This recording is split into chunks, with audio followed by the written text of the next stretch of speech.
તો ચેમ્પિયન્સ ટ્રોફીની ફાઇનલમાં ભારતનો ન્યૂઝીલેન્ડ સામે વિજય થયો છે ત્યારે ડીસામાં પણ આની ઉજવણી કરવામાં આવી। ત્યારે જીત બાદ ડીસામાં બીજી દિવાળીનો માહોલ જોવા મળ્યો।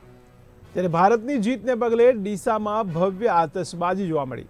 ત્યારે લોકો ઢોલ અને નગારા સાથે જાહેર માર્ગો પર ઉજવણી કરવા ઉતરી પડ્યા હતા।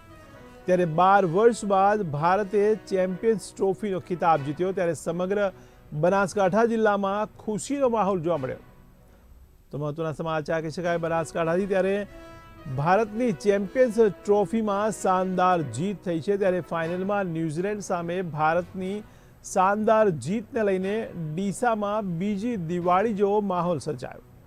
ત્યારે ભારતની જીતને પગલે ડીસામાં ભવ્ય આતશબાજીનો માહોલ સર્જાયો, જેમાં લોકો પણ ઢોલ અને નગારા સાથે જાહેર માર્ગો પર ઉજવણી કરવા ઉતરી પડ્યા હતા। ત્યારે 12 વર્ષ બાદ ભારતે ચેમ્પિયન્સ ટ્રોફીનો ખિતાબ જીત્યો છે। ત્યારે સમગ્ર બનાસકાંઠા જિલ્લામાં પણ ખુશીનો માહોલ જોવા મળ્યો છે।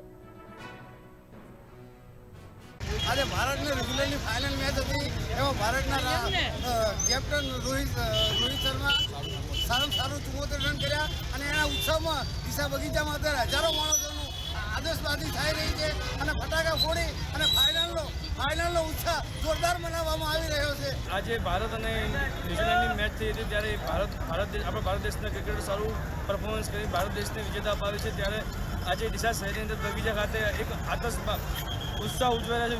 વિજેતાનો ખૂબ અનુભવ વિજય થયાનો અને ખૂબ ખુશીનો માહોલ ડીસા સિટીમાં જોવા મળી રહ્યો છે। તેથી દરેક વ્યક્તિઓ ડીસા બગીચા સર્કલમાં આવીને એન્જોય કરી રહ્યા છે,